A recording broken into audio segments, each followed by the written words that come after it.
apakah ada komunikasi resmi dan juga bagaimana tanggapan Kemenak mengenai permintaan NU untuk membuat regulasi yang melarang penyebaran paham Wahabi di sejumlah tempat? Kita akan tanyakan langsung kepada staf khusus Menteri Agama Muhammad Nuruzaman. Selamat malam Pak Nuruzaman, Assalamualaikum. Waalaikumsalam warahmatullahi wabarakatuh. Selamat malam. Pak Nuruzaman, apakah sudah ada permintaan resmi melalui surat ataupun komunikasi langsung dari LDPBNU kepada Kemenak terkait mengenai permintaan regulasi pelarangan Wahabiyah ini? Sampai saat ini belum ada surat resmi yang ditujukan untuk Kementerian Agama ya. Kami belum menerima suratnya dari lembaga dakwah Nahdlatul Ulama itu. Kami dan membaca di media. Jadi baru tahu dari media ya Pak? Mereka mengirimkan kepada kami. Baik, namun bagaimana tanggapan atau sikap pemerintah terhadap permintaan NU ini Pak? Ya tentu begini, tentu kita harus melakukan kajian secara serius ya tentang paham Salafi Wahabi ini. Karena apa yang direkomendasikan oleh organisasi Islam terbesar di Indonesia itu juga harus menjadi perhatian serius pemerintah atau negara sebagai masukan penting. Nah, pemerintah tentu harus melihat secara komprehensif. Kita tidak ada pada pihak kelompok mas agama apapun, tetapi kalau memang ada paham apapun ya, tidak hanya ini yang memiliki paham memberikan pemahaman pecah belah terhadap bangsa dan negara, tentu kita menolak. Kita akan melakukan dan menyiapkan kajian untuk mengatur agar agama ini tidak pecah belah kehidupan umat beragama di Indonesia. Baik Pak, dari rekomendasi yang diberikan oleh LDPBNU ini ada setidaknya 2 poin penting mengapa menurut LDPBNU Wahabiyah ini harus dilarang. Yang pertama adalah lembaga dakwah NU menganggap bahwa Wahabi merupakan embrio munculnya radikalisme, ekstremisme, bahkan terorisme. Apakah Kemenak selama ini menemukan hal tersebut? Ya, kami sering melakukan kajian dan diskusi dengan lembaga dan kementerian ya, baik itu pihak keamanan, kepolisian, badan intelijen nasional terkait banyak hal. Salah satunya karena kategori Kementerian Agama adalah soal kehidupan keberagaman di Indonesia, maka salah satu adalah soal agama. Dan itu mendapatkan input cukup baik di lembaga yang serius secara keamanan ini, BNPT, BIN maupun Mabes Polri dan TNI itu menyampaikan bahwa memang Mabes Polri menyampaikan dana teroris yang ada di Indonesia saat ini hampir 99% atau 98% paham. Wah, hanya oleh keamanan. Tentu ini menjadi masukan bagi kami bahwa paham-paham seperti itu harus bukan kita akan diskusikan apakah atur ya, tapi tentu itu harus dihindari. Karena begini, Kementerian Agama punya program namanya kekuatan beragama. Bagaimana agama ini menjadi cara pandang, sikap dan praktik beragama yang lebih baik, yang moderat. Nah, kalau ada paham yang dianggap intoleran atau ekstrim dalam bersikap ekspresi keagamanya, maka kita tentu harus menggiring agar mereka itu mudah. Nah, jadi tugas negara adalah memoderasi kelompok agama yang memiliki paham ekstrim atau radikal atau intoleran. Baik Pak Nuruzaman, berarti sudah ada temuan-temuan sebenarnya dari Kemenak. Selama ini apa saja yang sudah dilakukan Kemenak untuk melakukan deradikalisasi tersebut Pak? Kami tidak, salah satunya tadi saya sebutkan soal moderasi beragama ya, penguatan moderasi beragama. Tapi kalau deradikalisasi tentu itu pekerjaan yang harus dilakukan oleh lembaga dan kementerian lain, misalnya BNPT yang harus melakukan itu. Kami hanya melakukan upaya pencegahan atau upaya preventif agar keagamaan di Indonesia ini, semua agama tentunya tidak hanya Islam, itu bersikap atau namanya cara bersikapnya dan beragamanya itu moderat, tidak. tidak Hal-hal intoleran maksud saya. baik, program-program preventif apa saja yang sudah dilakukan oleh Kementerian Agama, Pak? Ya, kami melakukan penguatan moderasi beragama sampai pada tingkat penyuluh agama. Penyuluh agama kami itu jumlah sekitar 50.000 orang di seluruh Indonesia, dan kita penguatan kemudian melakukan namanya early warning and quick response terhadap isu-isu konflik keagamaan, baik itu internal agama maupun konflik antar agama. Nah, respon cepat yang diharapkan oleh para penyuluh ini agar bisa memberikan input kepada kami dan kami bisa lakukan mitigasi penyelesaian dengan dasar pihak kementerian lembaga lain. Misalnya ya, kami melakukan penguatan moderasi beragama dengan Babin Kamtimas dan Babinsa TNI di beberapa provinsi. Mereka memberikan pengumuman tentang penguatan moderasi beragama, kemudian mereka bersama-sama melakukan upaya untuk pencegahan dalam konflik-konflik keagamaan. Misalnya berbeda paham dalam keagamaan, maka pihak keagamaan, pihak kepolisian, TNI bersama untuk melakukan dialog masyarakat. Baik, Pak Nuruzaman. Betul, tidak jadi preventif tapi juga sebagai mediator dalam konflik keagamaan.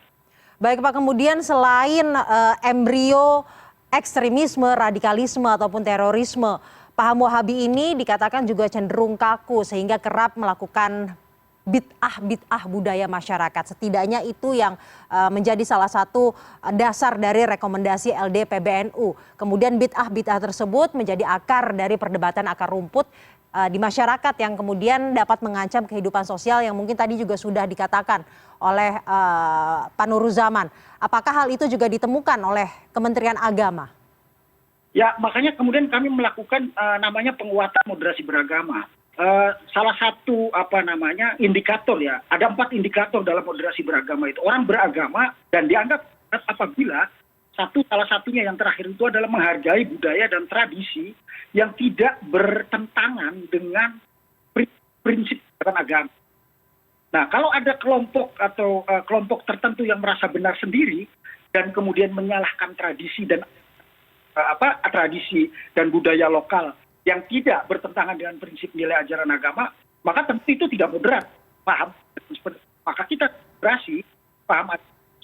Contohnya adalah tradisi 7 bulan yang dilakukan oleh masyarakat Indonesia ketika ada seorang hamil, kemudian merayakannya atau Quran atau berdoa agar bayi itu sehat sampai dilahirkan, itu kan tidak ada dalam ajaran agama, tetapi itu tradisi.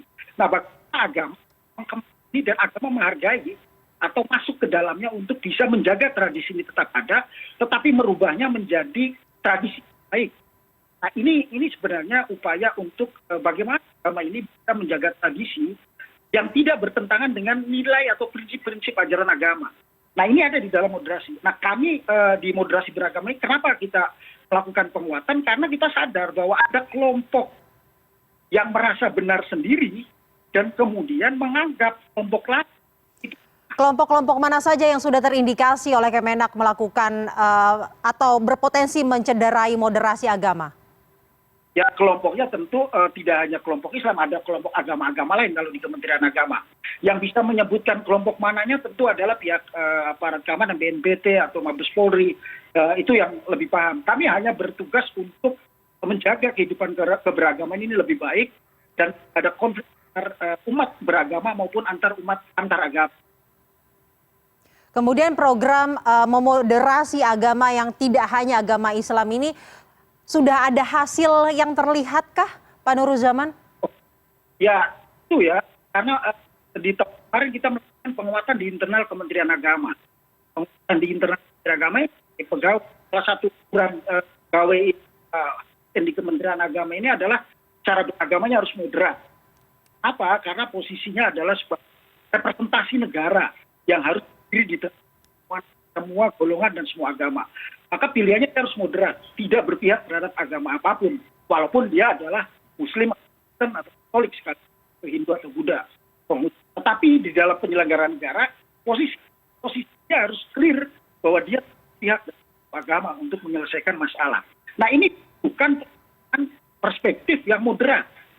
Nah, maka kemudian internal bangun dan kita bisa lihat perubahan signifikan di tengah-tengah Kementerian Agama, termasuk misalnya adalah indeks kerukunan umat beragama dan indeks moderasi beragama ini bisa diukur dan bisa dilihat kenaikan cukup signifikan dari tahun sebelumnya. Cukup naik signifikan berapa indeksnya saat ini, Pak? Ya, dulu itu 69 kalau tidak salah ya, sekarang sudah 74, hampir 75%. Naik terus ya. Kemudian pertanyaan saya adalah indikator apa saja yang menjadi dasar Kemenak untuk kemudian memutuskan ini tidak moderat nih atau ini berpotensi mencederai moderasi agama, kemudian akhirnya membuat Kemenak melarang suatu paham atau ajaran. Atau mungkin ada indikator-indikator lain selain mencederai moderasi agama? Ya, yang pertama adalah orang beragama tetapi menolak konsensus kebangsaan. Itu artinya orang ini tidak moderat dalam beragama. Jadi kalau orang beragama itu harus menjaga konsensus kebangsaan kita, 4 konsensus ya, NKRI, Pancasila, Bhinneka Tunggal Ika, dan Undang-Undang Dasar 1945. Itu harus clear. Orang beragama tidak mau merubah konsensus. Kalau ada orang beragama atau kelompok atau pribadi mau merubah konsensus itu, maka jelas dia tidak moderat. Itu. Yang kedua, dia harus toleran. Orang beragama toleran. Toleran ini artinya bukan hanya menghargai perbedaan, tetapi mau bekerja sama dengan orang yang berbeda dengan dirinya. Tidak hanya sebatas menghargai perbedaannya, tetapi dia mau bekerja sama. Ini indikator yang kedua. Yang ketiga, cara beragama tidak kekerasan. Jadi karena semua agama di Indonesia atau semua ajaran agama ini menolak kekerasan, orang moderat sesungguhnya dalam beragama tidak melakukan kekerasan, apalagi melakukan intimidasi dan persekusi atas nama agama.